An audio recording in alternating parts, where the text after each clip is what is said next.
संदीप ने अपनी माँ के कहने पर गांव में शादी कर ली थी। लड़की का नाम था सुनीता। माँ का कहना था एकदम मॉडर्न बहू नहीं होनी चाहिए, लेकिन उन्हें नहीं पता था कि गांव से आने वाली बहू सुंदर सुशील तो होगी और उसको गांव से बाहर भी निकाल लाएंगे, लेकिन उसके अंदर का गांव कैसे बाहर निकलेगा। शादी के कुछ दिन बाद, माँ टिफिन तो देना जरा। बेटा अब तो स्कूल नहीं ऑफिस जाता है, माँ से नहीं अपनी बीवी से टिफिन मांगा कर। ओके माँ। सुनीता टिफिन ले आओ। एक लो टिफिन, इसके अंदर पिस्ता डाल दिया है। पिस्ता? पिस्ता क्यों? सास जी ने बोला था ना कि आपको पिस्ता बहुत पसंद है। ओहो, मैंने पिस्ता नहीं पास्ता बोला था, पास्ता। पास्ता? कहीं होता है पास्ता? अरे बेटी तू रहने दे, मैं बना दूंगी।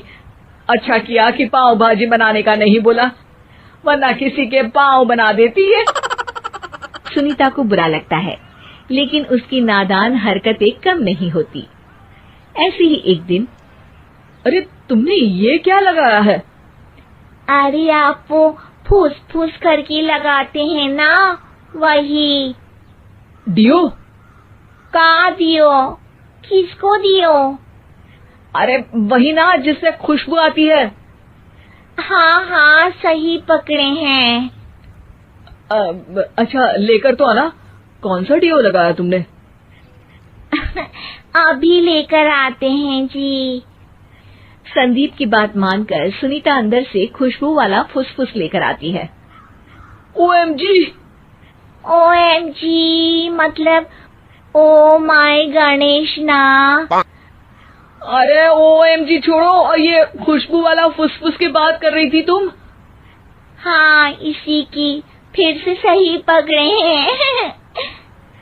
अरे देवी, लेकिन आप सही नहीं पकड़े हैं, ये डियो नहीं है। डियो नहीं है तो क्या लियो है?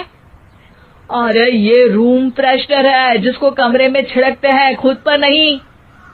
कोई बात नहीं, माँ कहती थी आत्मा किराएदार है, शरीर एक किराए का कर्म।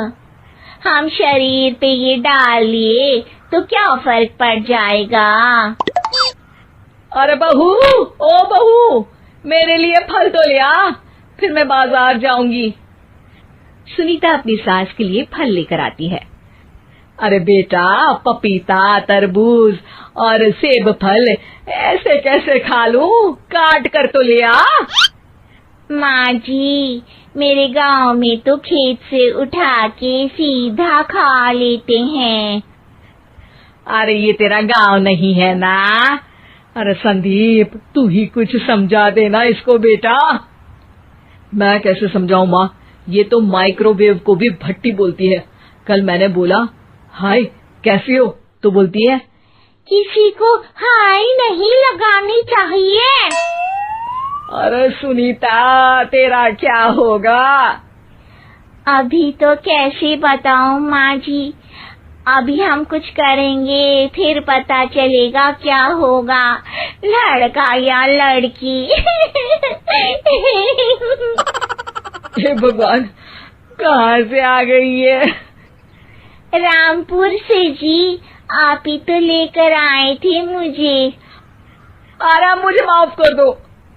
पहले कोई गलती तो करिए जी, आपकी तो सारी गलती माफ कर देंगे हम। हाँ अरे बहू, मेरी बात सुन।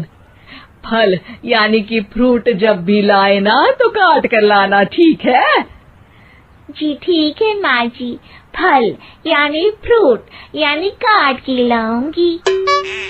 सुनीता रोज ही कोई ऐसी हरकत कर देती जिसकी वजह से उसे घर में दो बातें सुननी पड़ती।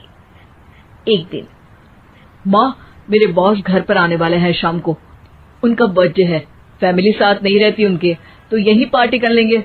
उनको अच्छा लगा तो शायद मेरा प्रमोशन भी हो जाएगा। मैं ना फ्रूट केक लाकर फ्रिज में रख दूंगी और तेरे साथ आज खाना मैं बनाऊंगी, ताकि जब साहब आए तो खाने में कोई गड़बड़ ना हो। शाम को जब सारी तैयारियां हो जाती है, संदीप के साथ बड़े साहब भी घर आते हैं। फ्रूट केक तो ले आना बहू, फिर खाना खाएंगे। अरे इस सब की क्या जरूरत थी, आपने बुलाया वही काफी है। सर, आपका परिवार शहर में नहीं है तो हम ही आपके परिवार जैसे हैं सर। इतने में ही सुनीता फ्रूट केक लेकर आती है और बड़े साहब की टेबल पर रख देती है, और जैसे ही केक के ऊपर का बॉक्स हटाती है, ओह, ये क्या है? केक तो कटा हुआ है। मैं तो ऐसा नहीं लाई थी। आप मुझे शाबाशी दे सकती है माँ जी, मैंने ही केक काट दिया। आपने कहा था ना, फल यानी फ्रूट यानी हमेशा काट के लाना, तो फ्रूट केक भी तो फ्रूट ही है ना, तो मैंने पहले ही काट लिया। हूँ ना मैं समझदार। अरे बहू, ये क्या किया? केक हमेशा वही काटता है जिसका जन्मदिन होता है। तुझे एक बात भी समझ नहीं आती, एक नंबर की बेवकूफ है। पूरा माहौल बिगड़ चुका था। संदीप को लगने लगा था कि साहब उसे प्रमोशन तो दूर की बात है, कहीं डिमोशन ना दे दे, लेकिन साहब बीच में ही बोल पड़ते हैं। अरे कोई बात नहीं, ये इनकी बेवकूफी नहीं है, इनका भोलापन है। बेटा आप कहाँ से हो? रामपुर गांव से। अरे वाह, गांव से? फिर तो आपके गांव में ताजे फल और सब्जियां मिलते होंगे। हाँ, सही पकड़े हैं। हम तो काटते भी नहीं, सीधा खा लेते हैं। मैं ना एक बार तुम्हारे गांव घूमने जरूर चलूंगा। क्यों संदीप, ले चलोगे ना? मुझे गांव घूमना बहुत पसंद है। बस फिर क्या था, संदीप और सास दोनों खुश हो गए, क्योंकि साहब को सुनीता ने गांव की बात करके खुश कर दिया था। अब संदीप का प्रमोशन पक्का था। शिक्षा, कभी भी किसी भी गलती पर घबराना नहीं चाहिए। हो सकता है कि उस गलती की वजह से आगे बड़ा फायदा हो जाए।